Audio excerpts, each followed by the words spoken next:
Inter, il est 17h.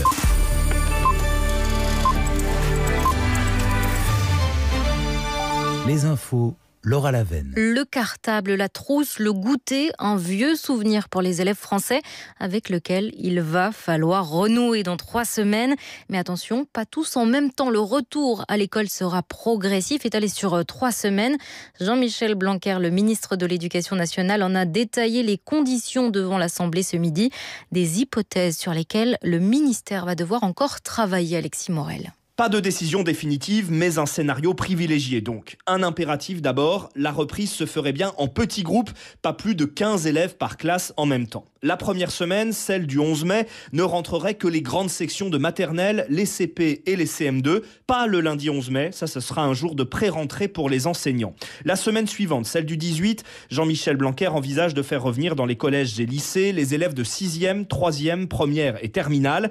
Il faudrait donc attendre la semaine du 25 mai pour le retour de toutes les autres classes. Restent de nombreux points d'interrogation. Jean-Michel Blanquer assure qu'il faudra gel, savon dans les écoles, mais il reste flou pour l'instant sur les masques.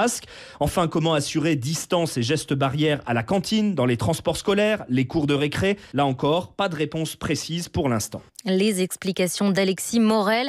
On y reviendra dans le téléphone sonne de ce soir entre 19h et 20h. Dans ce flou généralisé vis-à-vis du déconfinement, chaque jour apporte son lot de précisions. Édouard Philippe a lui réaffirmé sa volonté de rendre le port du masque obligatoire dans les transports en commun. Une mesure de plus en plus probable selon le Premier ministre. C'est une condition pour garantir l'accès à la rame des métros. Le gouvernement qui cède face à la pression de l'opposition. Le Parlement votera le traçage des données, le tracking sur mobile comme mesure pour sortir du confinement, pour pister en quelque sorte le virus et ses porteurs grâce aux données personnelles. Le président du groupe LR à l'Assemblée, Damien Abad, s'en réjouit. C'est très important que la démocratie ne soit pas mise entre parenthèses, a-t-il déclaré sur notre antenne. Ils ont pointé ce matin comme avant l'épidémie, mais avec masque, gants et lavage de mains obligatoire. Les salariés de l'usine Toyota d'Onin près de Valenciennes dans le Nord sont les premiers du secteur automobile à reprendre du service. 500 employés sur 4500 étaient présents ce matin. Des cadres principalement pour préparer cette reprise qui s'annonce elle aussi lente et progressive. La première étape sera de s'habituer à toutes ces nouvelles normes sanitaires, assure Luciano Biondo, le président de l'usine. Il faudra, selon lui, quelques semaines d'adaptation. Le 11 mai, il va falloir adapter l'entreprise. Et je pense qu'aujourd'hui, nous avons les gestes barrières nécessaires avec les masques, les gels alcooliques et tout ce qui est mis en place pour pouvoir accueillir les salariés sur le site et faire en sorte que ces salariés travaillent à réfléchir comment adapter l'entreprise. Alors concrètement, la fabrication de voitures, nous pensons faire une 50aine de voitures jeudi en test pour voir quels sont les postes de travail qui nécessitent des adaptations. Et progressivement, au fur et à mesure des jours, on fera quelques voitures de plus par jour de manière à avoir une montée en cadence qui soit le plus faible possible en prenant en compte les gestes barrières. Les soignants aujourd'hui, quand on les entend, ils disent que ce qui est important, c'est surtout d'apporter les gestes barrières, de porter un masque, de la distanciation de 1 mètre, de bien se laver les mains. Donc aujourd'hui, l'entreprise comme la nôtre, nous appliquons ce que le médecin nous dit qu'il faut faire. Et donc notre rôle, c'est d'accompagner nos salariés à faire en sorte qu'ils appliquent les gestes barrières dans l'entreprise, mais aussi en dehors de l'entreprise. Et je crois que c'est un rôle important de l'entreprise. Luciano Biondo, le président de l'usine Toyota d'Onin. Les avocats en péril, plus de 2 avocats sur 10 envisagent de quitter la profession dans les mois à venir. Ils sont plus de 27 000 à se retrouver en très grande difficulté en raison du ralentissement de leur activité. C'est ce qui ressort du sondage du Conseil national des barreaux. 4 personnes interpellées aujourd'hui à Strasbourg après plusieurs incidents la nuit dernière. Des poubelles incendiées, des cocktails Molotov lancés non loin d'un commissariat du quartier de la Méno. Les violences similaires se multiplient ces dernières nuits en banlieue parisienne. Après l'accident d'un jeune motard à Villeneuve-la-Garenne, l'homme a heurté la portière d'une voiture de police. Certains dénoncent une bavure policière. Dans le reste du monde, où l'on décompte plus de 170 000 morts dus au virus, la crise économique s'amplifie. Aux États-Unis, Donald Trump ordonne la mise en place d'un plan d'aide pour le secteur pétrolier. Un dispositif d'urgence qui doit permettre au secteur de faire face à la chute vertigineuse de l'or noir. Hier, le brut américain est passé sous les $0, un niveau historiquement bas. L'Arabie saoudite, de son côté, se dit prête à agir en tant que premier pays exportateur mondial. Le royaume saoudien envisage, s'il le faut, de réduire la production. Les États profitent-ils de la crise pour malmener la liberté de la presse? Sans aucun doute, répond RSF. C'est en tout cas ce qui transparaît dans le classement mondial que vient de publier l'organisation Reporters sans frontières. Selon Christophe Deloire, son secrétaire général, les États les plus mal classés comme la Chine ou l'Iran en profitent pour faire passer des mesures qui ne passeraient jamais en temps normal.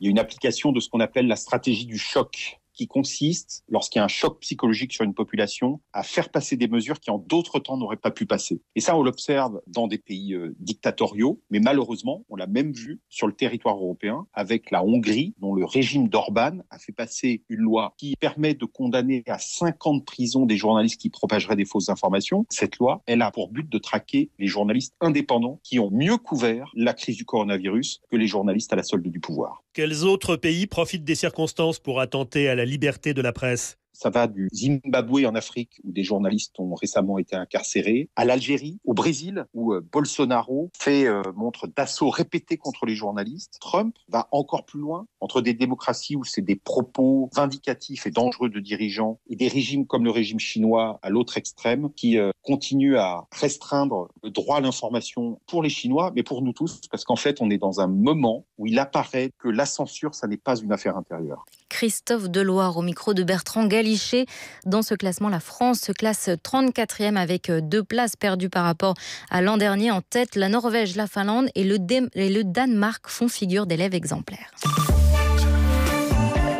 France Inter, à vos côtés. 80 secondes capillaires ce matin, en salut amical aux coiffeurs confinés. Nicolas Demorand. Il ne faut pas se voiler la frange. Nous allons collectivement au-devant d'un problème d'hirsutisme que les réseaux sociaux anticipent d'ailleurs avec de facétieux photomontages sur le thème avant-après. L'entrée en confinement bien peignée et la sortie sous forme de Yeti. Le 7-9, tous les matins sur France Inter. Vous écoutez France Inter, il est 17h07. Je crois que je ne suis pas tout à fait à l'heure, Charline Vanhoenacker, mais vous êtes bien là pour Parjupidémie, évidemment, c'est l'heure. Oui, je suis vous bien êtes là. bien là. Écoutez, j'essaye de faire comme tout le monde, d'envisager le monde d'après. Vous envisagez le monde d'après, vous, Laura ? On essaye, difficilement. Nous, on va déjà envisager l'heure d'après. Et c'est ce qu'on vous propose. Essayons déjà ça.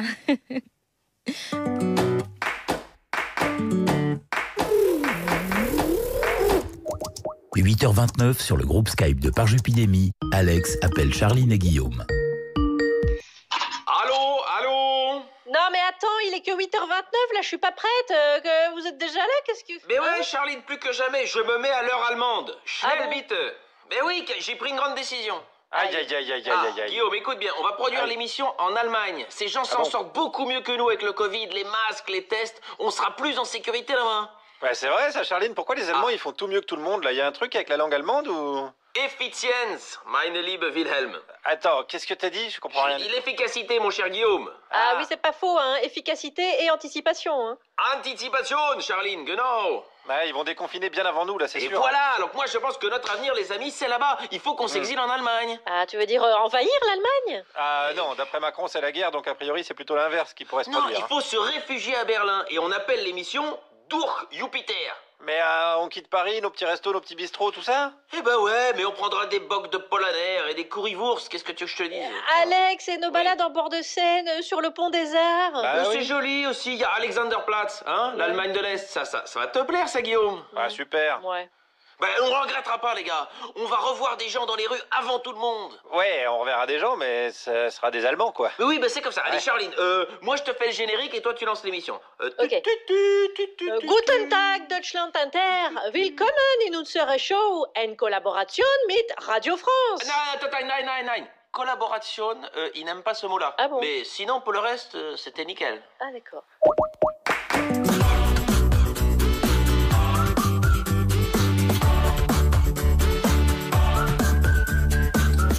Bonjour la France interne, vous écoutez l'émission qui Radio Travail Et voici la citation du jour.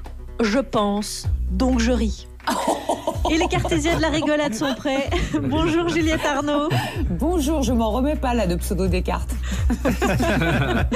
Vous accompagnez le jeune dans ses révisions. Vous poursuivez l'analyse du roman de Stendhal, Le Rouge et le Noir, et l'analyse de la relation entre Julien Sorel et Madame de Rênal. En tout cas, c'est une personne qui aime le cul. Quoi ? Le rouge. Le rouge, c'est la révolution. Le feu, la liberté sexuelle, les barricades. Jaurès, le temps des cerises. Bonjour Guillaume Meurice. Bonjour les jeunes, bonjour à Pendant tous. que Juliette s'étrangle, respirez quand même, vous nous proposez une chronique collaborative. Vous avez demandé aux auditeurs d'aider la police à surveiller la population en proposant des solutions innovantes. Innovantes, c'est-à-dire qu'ils puissent s'inviter en toute discrétion jusque chez nous. Pourquoi tu me surveilles comme ça Non, ma chérie, écoute, non, je te surveille pas. Bah si. Puisque je te dis que je te surveille pas. Restez où là ? Bonjour Thomas Croisière. Oui, bonjour, je viens d'apprendre que les professeurs de mes enfants écoutaient l'émission, donc je vais y aller mollo sur les vannes, sur les devoirs et tout ça. On va rester discret. Hein ? D'accord ? D'accord. Pas de making-of. Non, pas très bien. Vous obligez vos enfants à regarder un film chaque soir, et avant que la Cour européenne des droits de l'enfant ne vous tombe dessus, votre chronique en trio nous racontera La Traversée de Paris, un film dont aujourd'hui rien que le titre nous fait rêver. Vous pourriez m'indiquer le trottoir d'en face, s'il vous plaît? Le trottoir d'en face? Oui, oui. C'est là. Enfin, je crois que c'est là. C'est là? Oui. Non. Non, c'est là. Mais attendez, là, je comprends rien, là. J'en viens, là. Là-bas, on m'a dit que c'était ici. Aïe, on trouvera plus jamais de boulot, hein. C'est moi qui vous le dis. Hein. Bonjour Alex Vizorek. Ah, guten Tag, Charline. Ah merde, il est resté bloqué. Et devinez quoi? Ich habe eine wunderbare Mannschaft heute. Avec d'abord la princesse des Hauts-de-France, Constance, et ensuite la duchesse des Cévennes, Clara Dupont-Mono. Coucou Clara, comment va? Hallo, wie geht's? Sehr gut. Elle est déjà prête. Sehr schön. On est en 41. Nous aurons aujourd'hui le choix musical de Mélanie Brouwer. Et s'il y a des paroles et des refrains, on s'estimera déjà heureux. Et bien sûr, un dessin ludique, des exercices techniques et un journal de 17h17 épique. Voilà le programme, bitte schön. Moi, je dois dire quoi? Danke schön dans ces cas-là? Voilà, très bien, vous êtes prête. France Inter, Charline Vanhoenacker, Alex Vizorek, par Jupidémie. Ah, écoutez, en ce moment, même si on m'emmène dans l'Oise, je pense que ça va me faire rêver. On y va tous les mardis pour prendre des nouvelles de Constance. Alors, de semaine en semaine, j'ai l'impression que les étendues verdoyantes de l'Oise au printemps reflètent de moins en moins ce qui se passe dans la tête de Constance. Et nous, comme des salauds, on rigole. Bon, écoutez, on va constater comment elle va cette semaine. Constance. Karaoké dans l'Oise, 6-0 représente. Aïe. La maman du poisson, elle a l'œil tout rond. On ne la voit jamais froncer les sourcils. C'est petit, l'aime bien, elle est bien gentille. Et moi je l'aime bien avec du citron. Ouh! Bonjour! Aujourd'hui, mardi 21 avril, c'est la journée mondiale du poisson migrateur. Vous savez, ça n'est pas dans ma nature d'être envieuse, mais il m'arrive tout de même, ces derniers jours, je le confesse, j'adore ce mot, confesse. Il m'arrive, disais-je, de jalouser l'anguille ou le saumon parce qu'ils sont libres. Je chante avec toi, liberté. J'aimerais être une raie pour connaître les troubles des profondeurs, un poisson-lune pour vous montrer ma face cachée. Non, je ne parle pas de cul, c'est de la poésie, bande de fions. J'aimerais être une rascasse pour dire « rascasse-toi, pauvre con !» Si tu n'aimes pas les jeux de mots, tu n'aimeras pas ma chronique. Je ne pensais pas dire un jour, avec autant d'étoiles de mer dans les yeux, si seulement j'étais une truite saumonée, je pourrais parcourir le monde à m'en user les écailles. Je nagerais comme une petite folle, à fond les nageoires, parfois même à contre-courant, parce que ça chatouille les branchies. Oui. J'ai envie d'être un poisson marteau, mes amis, histoire d'enfoncer mes propos. Oui. Oh, je sais que ça ne veut rien dire, mais au fait, je t'emmerde. Je veux me nourrir et me reproduire dans l'océan qui t'a traversé moult rivières, éviter 1000 barrages, esquiver les écluses et contourner les barrières artificielles à la con déposées sur mon chemin déjà très périlleux, tout ça à cause des hommes. Je veux que le cycle de la vie se perpétue.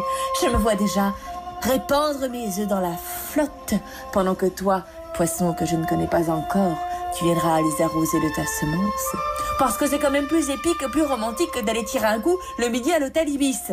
J'ai envie de voyager, j'ai envie de m'évader. J'en arrive même à envier mon petit étron quand je le vois tourbillonner dans la cuvette pour s'échapper quand je tire la chasse d'eau. Je lui dis « Attends-moi, Jean Crotte, je viens avec toi, Jean Crotte. » Je l'appelle comme je veux, c'est mon étron, c'est moi qui l'ai fabriqué, d'accord? C'est mon enfant, vous m'entendez? C'est mon fils. Je nous imagine, Jean Crotte et moi, parcourir les tours infinis, flotter romantiquement dans les égouts pour enfin atteindre l'océan. Liberté! Vous pouvez me trouver ridicule parce que je vis des aventures imaginaires dans les égouts avec mon caca, mais je m'en fiche. Parce qu'au fond de vous, petit saumon, vous jalousez ma grande liberté de ton. Si tu n'aimes pas les jeux de mots à base de poisson, non, tu n'as pas aimé ma chronique. Merci, c'est tout pour moi. Bonsoir, Paris!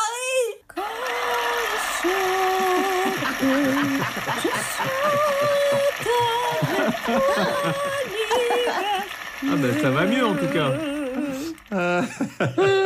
J'ai tellement envie de faire un duo avec Constance. Retenez-moi. Non, Non, mais on vous retient.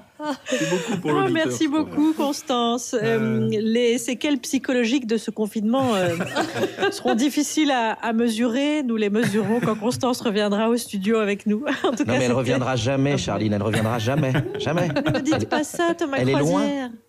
Non, écoutez. Non, je refuse. Je refuse cette fatalité. D'ailleurs, si vous pensez que tous les jours, c'est la routine et qu'on va vous proposer de pousser le son pour faire trembler les murs, eh bien non, on va poursuivre en douceur.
Wandering, c'était Becky and the Birds sur France Inter. Vous écoutez Par Jupidémie.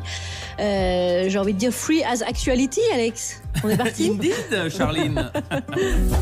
Mais globalement, les profs, il y a un moment, faut y aller. Faut un moment, faut y aller le 11 mai. Le journal de presque 17h17. Fainéant, racaille. Et on commence par les titres.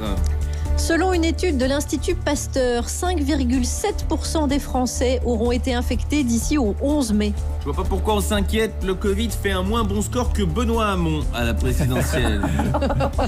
Hier, le baril de pétrole se vendait à perte. Oui, c'est bien, comme ça le Qatar, ça va les préparer à ce qui les attend quand ils vont vendre Neymar. Et les brèves? Alors là, Charline, c'est incroyable. Le cours de la brève flambe en ce moment sur le marché de la connerie. C'est impressionnant. On commence avec l'information économique du jour. Oui. C'est donc la chute du prix du pétrole. On vit quand même dans une époque durant laquelle le flacon de pétrolane vaut plus cher qu'un baril de brut. Et oui, et ça aura des conséquences pour tout le monde. Bien sûr, avec la chute des prix du pétrole, les Saoudiens viendront toujours en France, mais au lieu de faire leurs courses chez Vuitton, ils iront chez Tati. Politique à présent. Emmanuel Macron s'est entretenu aujourd'hui avec le pape François. Oui, après sa visite au professeur Raoult, Emmanuel Macron a donc décidé de parler à tous ceux qui vendent des miracles. Je ne serais pas étonné de le croiser chez un marabout de Barbès la semaine prochaine.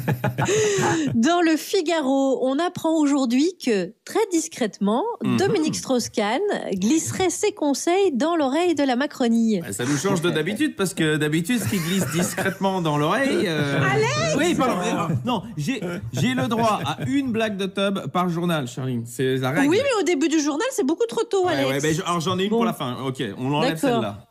D'accord, très bien, on enlève. On coupera, on coupera. Ouais, bien sûr. Politique, disais-je donc. Oui. 35 députés, les Républicains, réclament un retour à un fonctionnement le plus normal possible de l'Assemblée nationale. Ouais, ça, j'ai pas compris, parce que personne sur les bancs de l'Assemblée, ça me semble être le fonctionnement normal, quoi. Les Républicains encore, Bruno Retailleau critique sévèrement le gouvernement en déclarant qu'ils sont omniprésents mais impotents. C'est pas une critique très violente, ça. Tout le monde sait qu'ils sont importants. Non, pas important, impotent. Ils ne bougent pas beaucoup, quoi. Ok, parce que je me suis dit, mais pourquoi est-ce qu'elle prend un accent créole? Ils sont impotents. Je ne voyais pas pas pigé. Bien sûr, bien sûr. Passons à l'international. Le poulet. Selon CNN, Washington étudie des informations selon lesquelles le dirigeant de la Corée du Nord, Kim Jong-un, aurait été opéré pour des problèmes cardiovasculaires et il serait en danger grave. Ouais, là tout de suite, je ne vous cache pas que je ne sais pas qui est dans le plus grave danger, Kim Jong-un lui-même ou le chirurgien cardiaque qui a opéré Kim Jong-un. Revenons en France avec cette catastrophe en PACA, le mondial, la Marseillaise de pétanque qui est reportée. Ouais, l'action Pernod Ricard a dévissé de 12%. Et justement, dans la même idée, en Allemagne, c'est la fête de la bière, la fameuse Oktoberfest qui devait avoir lieu fin septembre à début octobre et là qui est purement et simplement annulée. Oui, mais la bonne nouvelle, Charline, c'est que Juliette sera donc disponible toute la semaine pour faire l'émission fin septembre, début octobre. Une bonne nouvelle. Allez, moins bonne nouvelle, on passe aux brèves. Les brèves. En Inde, des touristes qui se promenaient ont été contraints de recopier 500 fois « Je suis désolé ». C'est rigolo comme punition. Moi, j'adorerais que le gouvernement mette ça en place. On aurait plein de pages écrites par Sibeth Ndiaye. Et la dernière? Et oui, à partir d'aujourd'hui, le facteur passera 4 fois par semaine. Je vais pas vous mentir, je sais pas si c'est une info ou le titre d'un film porno. J'avais dit qu'il y en avait une à la fin. Elle est toute à la fin. Celle-là, c'est ok.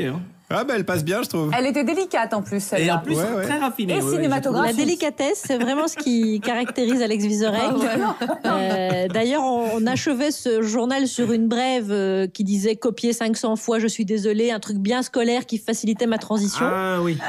Et on finit sur une table de facteurs, sur passons à Juliette. Alors il y a peut-être un lien avec les lettres, comme les facteurs ils distribuent les lettres.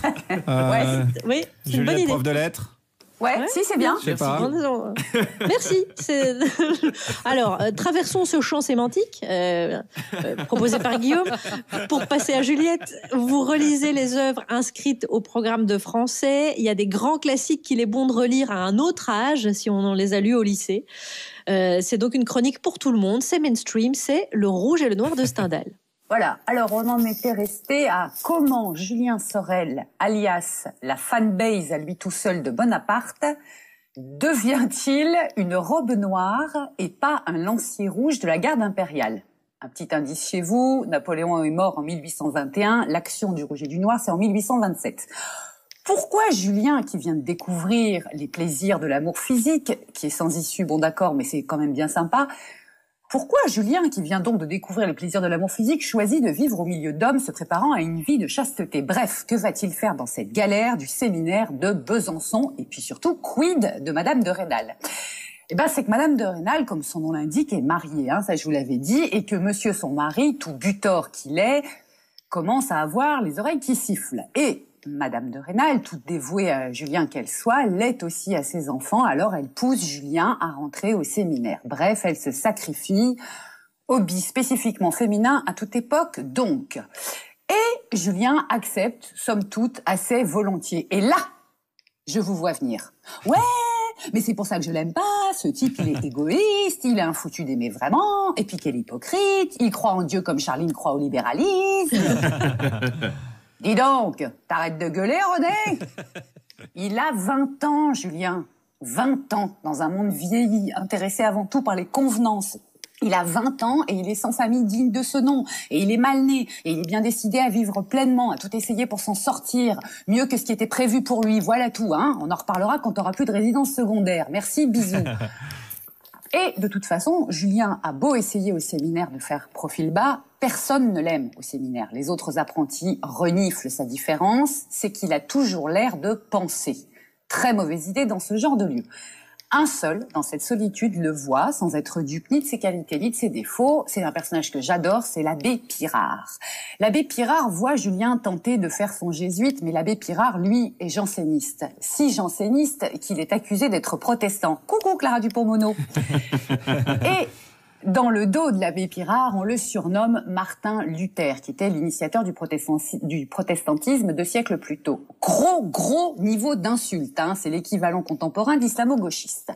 Bref, l'abbé Pirard voit bien que, et je cite Stendhal, Julien avait beau se faire petit et sot, il ne pouvait plaire, il était trop différent. Susceptible comme si c'était son métier, toujours tiraillé entre son orgueil et son complexe d'infériorité et le plaisir du cœur, passionné, exalté, hypersensible, ombrageux, écœuré par les grandes personnes, bref, un adolescent. Heureusement, l'abbé Pirard le protège et l'aime, Stendhal aussi, et moi pareil, à présent que j'ai 30 ans, plus que lui. Et vous, chut, ne répondez pas maintenant, attendez la suite. Merci, bisous, merci. Juliette Arnaud, merci. Je suis Julien Sorel. Julien Sorel, qu'on entendra donc à la fin de l'émission, puisqu'il a 2 fils qui s'appellent Alfred et Gaston et qu'il réside actuellement au Cap Ferret. Juliette, c'est la 2e fois que vous lisez Le Rouge et le Noir? Oui, c'est la 2e fois. Et la première fois, j'avais rien compris. Ben voilà. Et vous, Clara Dupont-Mono, vous l'avez lu plusieurs fois, Le Rouge et le Noir, ou pas? Exactement comme Juliette. Première fois, rien compris, parce qu'on sera jamais assez intarissable sur les lectures pas du tout adaptées à l'âge qu'on donne aux lycéens. Et ensuite, la 2e fois, comme Juliette, j'ai découvert des choses que j'aurais jamais comprises quand j'étais plus jeune.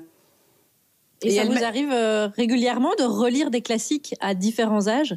Ceux que j'ai pas aimés ou ceux auxquels j'ai rien compris quand j'étais ado. Juliette, je sais pas si c'est pareil pour vous, mais Isabelle Sorot, hier, elle me disait au téléphone un truc hyper intéressant. Elle me disait que relire comme ça des œuvres classiques qu'on a lues quand on avait 17 ans, c'est aussi un moyen de se reconnecter à l'être de 17 ans qu'on était et de capter qui on était et qui on est devenu. Isabelle Sorant est un génie. Et moi j'ai lu Oui et la forêt magique et je peux vous dire que j'ai chialé, mais vraiment. Merci, c'était le contrepoint indispensable de Julien Sorel. On retrouvera Isabelle Sorand vendredi, bien sûr, et reconnectez-vous, chers auditeurs, aux lycéens que vous étiez, grâce à Juliette Arnaud ou la relecture des grands classiques. Merci Juliette. Personnellement, je pense que j'ai jamais écouté autant de musique qu'en ce moment. Alex, et même des artistes que j'aurais peut-être pas pris le temps de découvrir avant, pas vous? Non, moi pas du tout. J'écoute les mêmes qu'avant, parce que il s'avère que le virus fait perdre le goût et l'odorat, mais pas l'ouïe. Passons donc à celle que je soupçonne d'être un brin daltonienne de l'oreille. Bonjour, Mélanie Bauer. Bonjour les amis. Oh là là, ils sont passe des choses dans le monde de la musique depuis quelques jours. Après les concerts, tous les festivals sont annulés. Une grande vague de déprime nous a envahis. Et puis on a bien ri quand le ministre nous a dit qu'on pourrait quand même faire des festivals avec 50 personnes dans le public à 1 mètre les unes des autres. J'en ai fait beaucoup, moi, des festivals comme ça avec des artistes inconnus qui jouaient dans des salles vides en vendant leurs disques un par un. L'underground a enfin gagné. Heureusement, on a les concerts confinés. Tout un business qui s'organise et les artistes arrivent à vendre leurs prestations sur Internet et même à la télévision. Pas mal pour des hippies.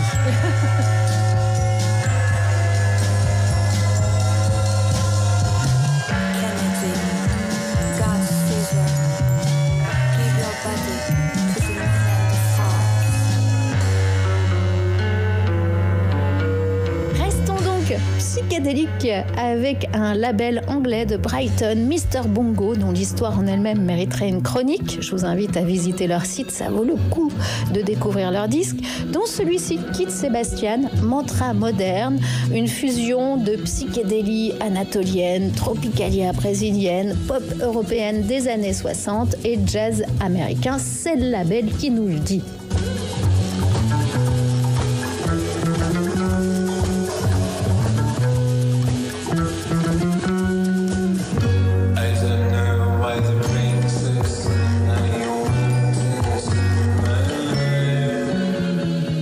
Effectivement, on retrouve, pour ceux qui connaissent, l'esprit par exemple des Beatles brésiliens, les fameux Os Mutantes. Kid Sebastian est un duo formé de Kit Martin, qui vit entre Londres et la France et joue de tous les instruments sur l'album, et Merv Erdem, artiste pluridisciplinaire d'Istanbul, installé à Londres. Sorti le 10 avril, Mantra Moderne est leur premier album, un véritable trip qui mélange 3 langues différentes, l'anglais, le turc et le français, avec des tas d'instruments analogiques, synthé, tabla, darbuka, balalaïka, oud, enregistrés sur 8 pistes à cassette, old school.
Senden Pasca, Kit Sébastien, Mantra moderne, c'est sorti le 10 avril sur Mister Bongo. Bisous les copains. Merci Mélanie Bauer, moi ça m'a beaucoup plu. Je vais écouter, voir un petit peu plus avant ce qu'il propose. C'était bien. Kit Sébastien. Ouais.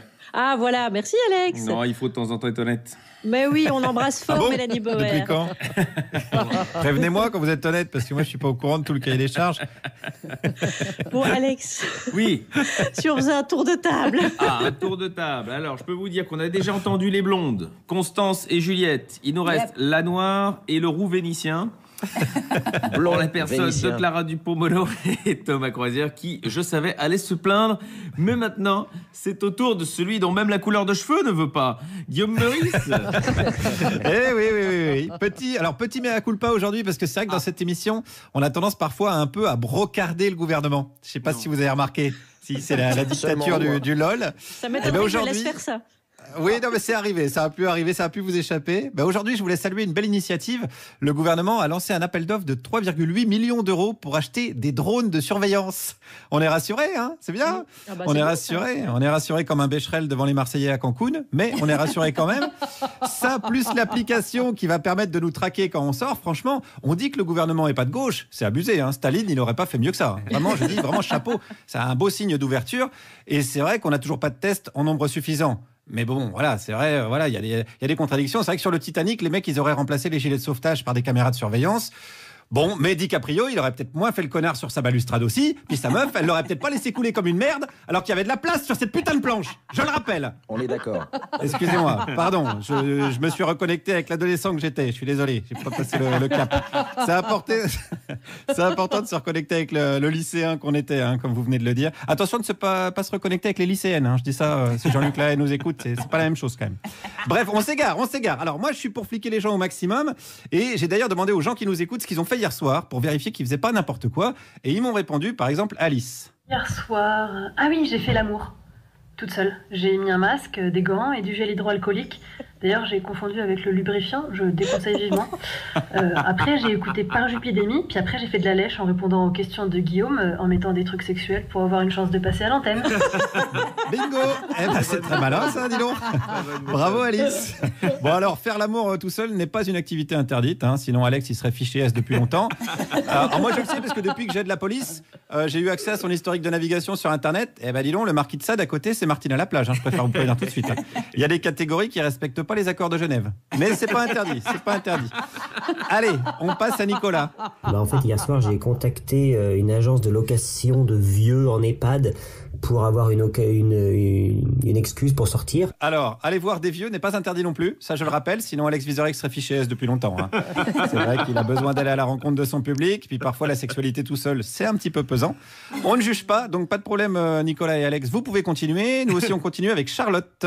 Alors, hier soir, j'ai poursuivi une grande lutte avec moi-même en résistant très très fort à la tentation de me boire une bière. Et puis j'ai tellement bien réussi que pour me féliciter, finalement, je me suis enfilé une demi-bouteille de martini. Ah oui, d'accord, Charlotte. Alors, boire toute seule n'est pas interdit non plus, sinon Juliette serait fichée S depuis longtemps, hein, on le sait. Moi je le sais parce que comme j'aide la police, j'ai accès à son dossier médical à Juliette. Les médecins ont carrément rebaptisé votre foie, hein, vous le saviez ça? Ah, vous avez un Gérard Depardieu, il appelle comme ça votre foie. Voilà, j'espère trahir... oui, c'est comme ça. J'espère pas trahir un grand secret. Vous n'allez pas donner votre corps à la science, mais à une distillerie, hein, pour qu'il puisse continuer à servir. On peut le dire. La méchanceté, j'aurais jamais osé ça. Allez, on passe à Mathieu. Vous le dites à personne, hein. Hier soir, j'ai révisé la division à virgule jusqu'à 2h du mat'.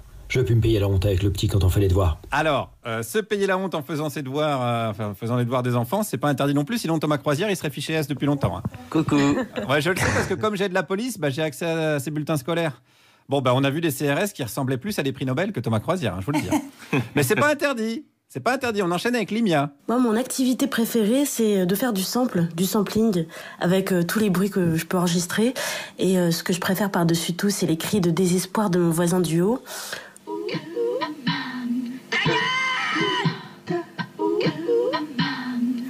J'adore ce passage.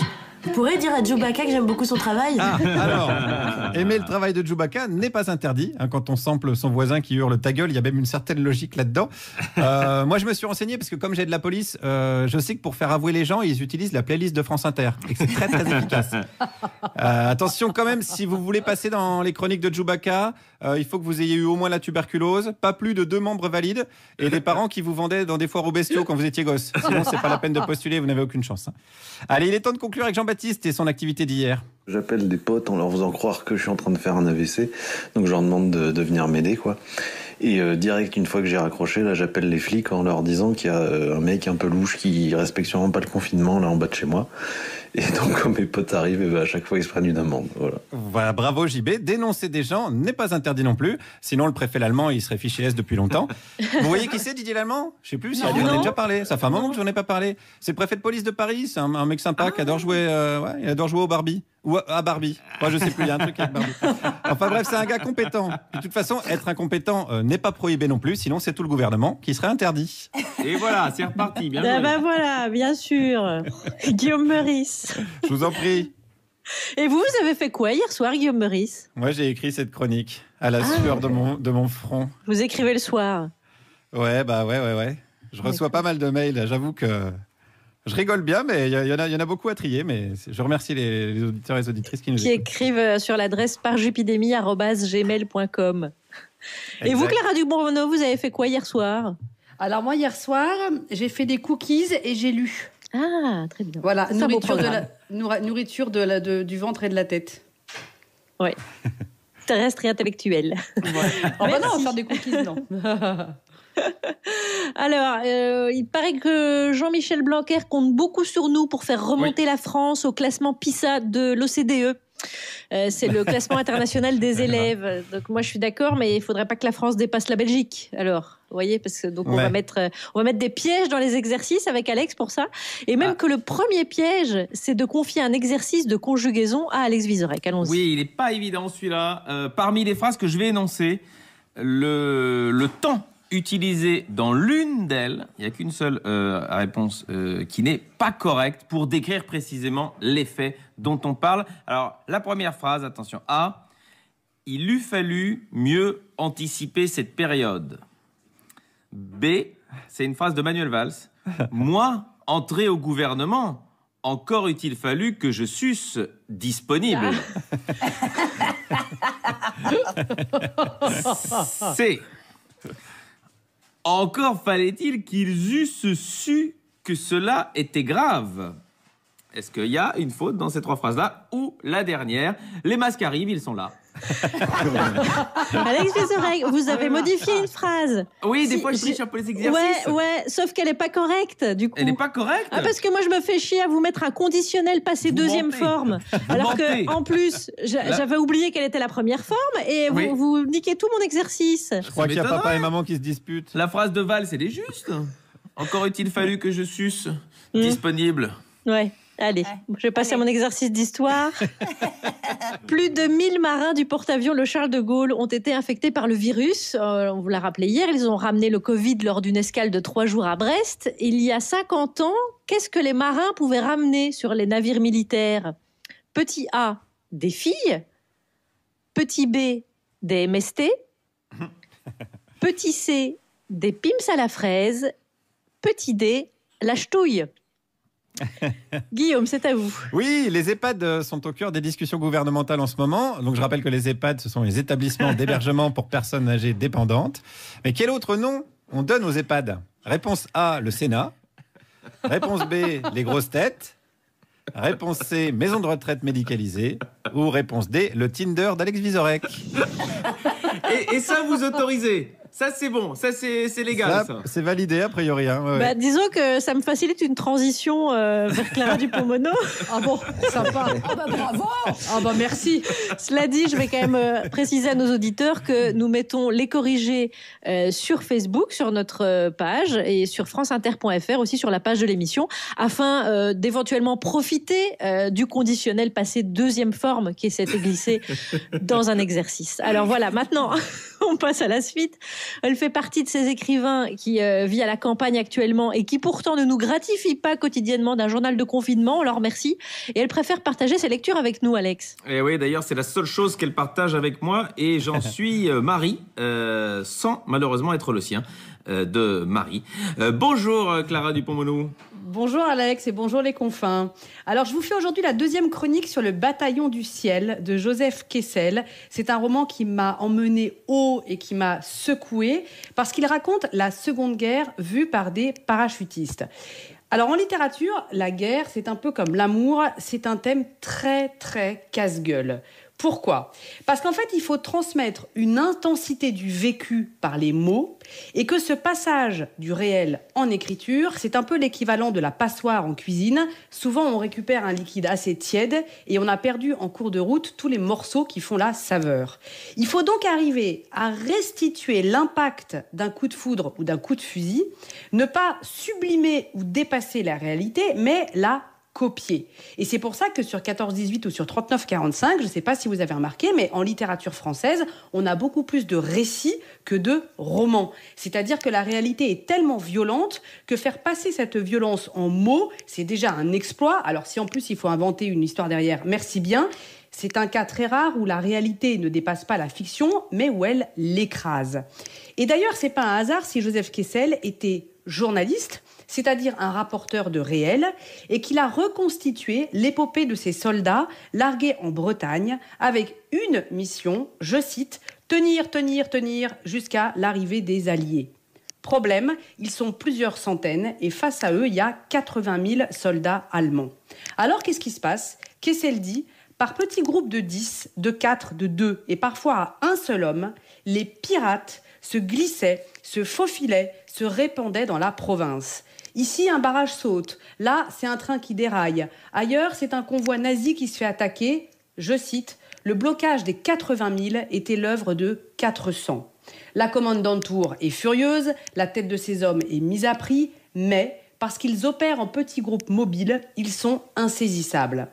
Pendant un temps, parce que bien sûr, la situation se renverse et les chasseurs deviendront proie, même si l'un des parachutistes qui découvre le camp ravagé par les nazis lâche d'une voix blanche, quand on a vu ça, on devient autre chose qu'un homme. Mais vous voyez, le secret de ce livre, en fait, c'est qu'il reste à hauteur d'homme. On lira pas un traité de stratégie militaire, on lira la main tremblante de celui qui doit achever son capitaine d'un coup de pistolet, car les Allemands arrivent et que le capitaine ne peut plus marcher. On lira pas des scènes d'héroïsme, on va lire le dernier regard que s'échangent deux soldats qui pourtant se haïssent avant que la rafale allemande ne les fusille et que l'un des deux pousse l'autre d'une épaule pour le sauver. Et ça vaut tous les livres de guerre, ce rapport-là de l'humain, parce que ce roman n'a pas oublié un postulat très simple et terrible. La guerre est décidée et faite par des hommes, on la racontera donc par eux. Je vous redonne les références. Le Bataillon du ciel de Joseph Kessel est paru en folio. Merci Clara Dupont-Moreau. Ça allège l'ambiance tout de suite. Je vous dirais que l'ambiance, de toute façon, générale, est pas à la gaudriole. On en profite pendant 1 heure, c'est un petit peu la récréation, on respire. Mais Clara, vous savez déjà ce que vous allez aborder comme prochain livre ? Vous savez combien de temps à l'avance ? Là, je suis dedans. Les jeunes filles d'Henri de Monterland, c'est quelque chose. Hein. Ah oui, je vais ramasser du bois, je lis un chapitre. Je vais ramasser du bois, je lis un chapitre. J'adore. Un peu de misogynie, ça fera du bien à Alex. J'allais dire, est-ce qu'il savait de quoi il parlait, Monterland ? Ah, on verra. Eh bien, je vous laisse réfléchir à cette question en musique. People are strange when you're a stranger. Faces look ugly when you're alone.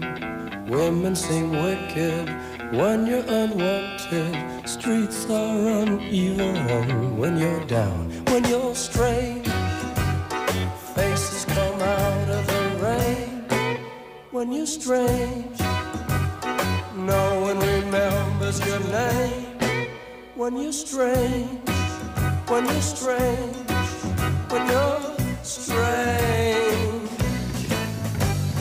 People are strange when you're a stranger. Faces look ugly when you're alone. Women seem wicked when you're unwanted. Streets are uneven when you're down.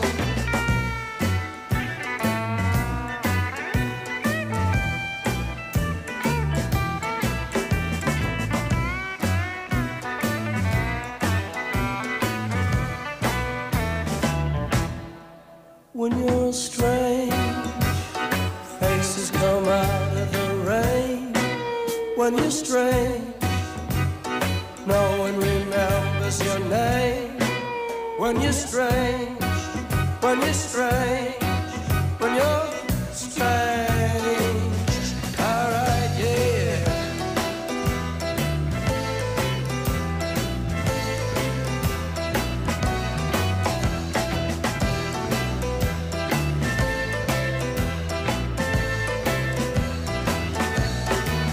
When you're strange, faces come out of the rain.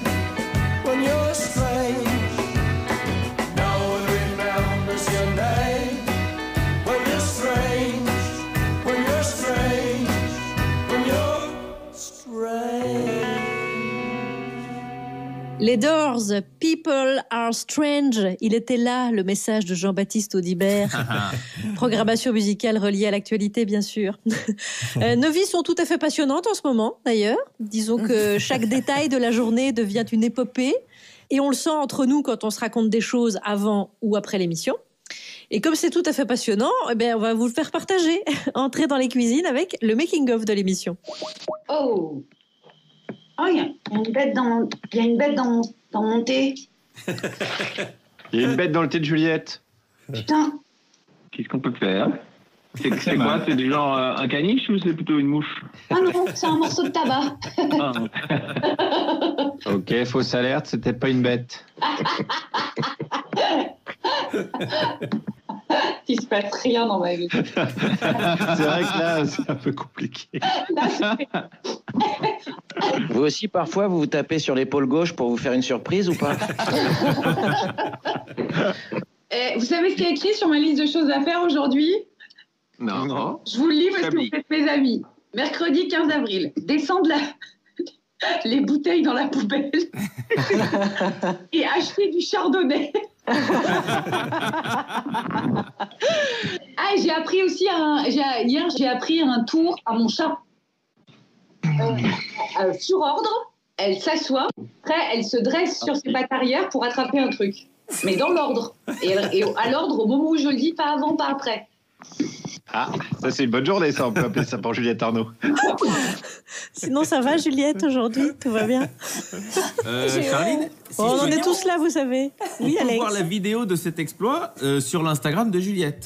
D'accord, c'est vrai. Oui, il y a la preuve que c'est vrai que j'ai réussi à faire ça. Elle a juste découvert que son chat, il aimait bien manger des croquettes et qu'il était prêt à se mettre sur ses pattes arrière pour bouffer une croquette. Bon, je vous rappelle qu'il y a des auditeurs, avec nous. Je sais que votre vie est passionnante, mais quand même la leur aussi. Et justement, en parlant de défis, vous savez que dimanche soir, pendant plus de 2 heures, Édouard Philippe a dessiné les contours du déconfinement à la télévision. Et donc, on a un dessin pour vous qui est un véritable défi du jour. Voici l'intitulé. Vas-y, toi, dessine-les les contours du déconfinement tracés par Édouard Philippe. Hein? C'est facile, il n'y a qu'à recopier. Voilà, un bel exercice que j'intitulerai « Toi aussi, apprends la pratique de l'art abstrait » avec Édouard Philippe et par Jupidémie. Je signale que c'est un vrai exercice d'art abstrait que vous pouvez poster sur Twitter, #parjupidémie, demain avant 14h30 avec votre prénom et votre âge. Thomas Croisière, le matin, vous vous enseignez dans une classe de 2 élèves. Alors, j'ai une question. Admettons qu'ils perturbent les cours et qu'ils n'aient pas bien fait leurs devoirs. Est-ce qu'ils ont quand même le droit de regarder un film le soir? Oui, parce que ça, c'est leur boulot. Ah, très bien. Alors, allez, on embauche à l'usine, c'est parti. Confiné avec mes 2 collabos, je leur propose chaque soir la séance de Thomas Croisière. Et hier, c'était... La traversée de Paris, de Claude Torlara. Oui, Guillaume, celui-là même qui en 1989 fut élu député européen frontiste, mais distinguons l'artiste du projet politique. Ceci d'autant plus que lorsqu'il tourna le film en 1956, il était encore président de la Fédération nationale du spectacle CGT. D'ailleurs, qui peut dire si dans 40 ans vous ne serez pas élu Rassemblement national Guillaume? En revanche, dans 40 ans, je pense que mes enfants, si on peut encore voter, seront clairement sur un vote droite libérale. Le personnage, l'acteur qui était avec Bourvil, il voulait de l'argent, il voulait 2000 juste pour une traversée de 8 km à pied, donc ils sont habitués, eux.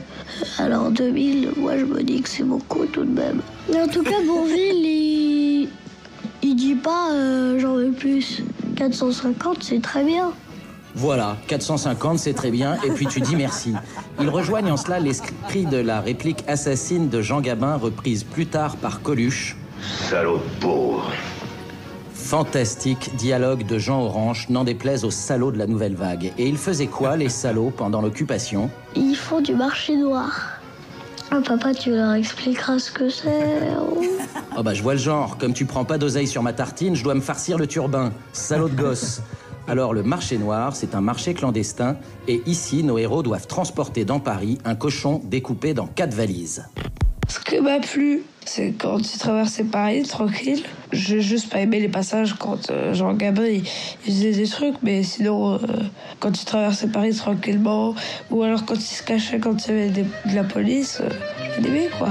À Paris, quand un amour fleurit. Et c'est normal que t'aies aimé, mon chéri. T'imagines, en 1942, on était libre de boire un calva dans un café, marcher à 2 dans la rue. On pouvait même se déplacer à plus d'1 kilomètre de son domicile. C'était le temps où l'Allemand n'était pas préfet de Paris, mais simplement occupant. En revanche, c'est plus problématique si tu n'as pas aimé Gabin, car il tient le premier rôle aux côtés de Bourvil. Et dans un second rôle, on découvre un quasi-inconnu. Et j'ai trouvé que Louis de Funès jouait pas un très gros rôle tout de même. À 42 ans, Louis n'est pas encore de Funès, mais remarqué en jambier dans la cave du 45 rue Poliveau, où il dessine ce personnage de lâche devant le fort et tyrannique avec le faible, qu'il rejouera 10 ans plus tard avec Bourvil dans Le Cornio et La Grande Vadrouille. Bourvil obtint le prix d'interprétation à Venise et Gabin une nomination au BAFTA, les Oscars anglais. Un duo impeccable, enfin 2 peccables, du début à la fin. J'ai trouvé un peu bizarre la fin. J'ai trouvé ça un petit peu bizarre. Dans la nouvelle de Marcel Aimé, le personnage de Bourvil tue celui de Gabin avant d'être exécuté, signifiant ainsi la victoire de l'honneur du prolétariat contre le cynisme d'une bourgeoisie oisive. Ici, la fin, que je vous laisse découvrir ou revoir, est beaucoup plus désabusée et toujours d'actualité. Le noir et blanc n'a hélas pas jauni. Vive le cinéma! Merci Oh là là. Thomas Croisière. C'est bon. Je vous en prie. C'est très très beau, en effet. Et Il a c'est beau, il a pas une petite sinusite, votre fils, Thomas? Non, Non, pas du tout, je le bouge plus. Enfin, voilà. Il paraît que ça augmente son truc immunitaire, je sais pas quoi. D'accord. Ouais, oui, C'est c'est Didier bien. Raoult qui vous a filé l'astuce. Ouais, j'ai vu ça fait sur un blog. aussi une consultation médicale dans cette émission par Jupidémie, bien sûr, sur France Inter. N'hésitez pas. Clara Dupont, Doctissimo, est là pour vous écouter et répondre à vos questions. C'était sur cette beauté qu'on achève l'émission, les amis. Merci beaucoup aux tauliers de notre établissement, Alex Vizorek, Juliette Arnaud, Guillaume Meurice et Thomas Croisière. On vous retrouve demain? Et oh, Évidemment. Merci à ceux qui nous ont rejoints aujourd'hui, Mélanie Bauer, Constance, et merci Clara Dupont-Mono. Merci les confins, à vendredi. À vendredi. Merci à ceux qui préparent cette émission, Nathalie Romero, Sarah Masson, Fabrice Rivaud et Kélian Yousfi, à la programmation musicale Jean-Baptiste Audibert, à la réalisation cette semaine Clément Nouguier, à la coécriture et la coordination Ramzi Assadi, à la technique aujourd'hui Juliette Delperroux, Mathias Alléon. Vive la couture et le yoga, et voici le mot de la fin à tous ceux qui ont eu plus de peur que de mal. Tout va bien, Madame Pic. On va simplement dire que c'est un petit coup de fatigue. Il a parlé? Oui, il m'a dit pastis à l'hosto, pastis avec très peu d'eau. Bonjour, c'est Camille Cronier. Je vous propose de découvrir les entretiens confinés de la Terre au carré. Ce que j'aimerais un peu, c'est que les valeurs changent. Une série de podcasts avec des personnalités de la science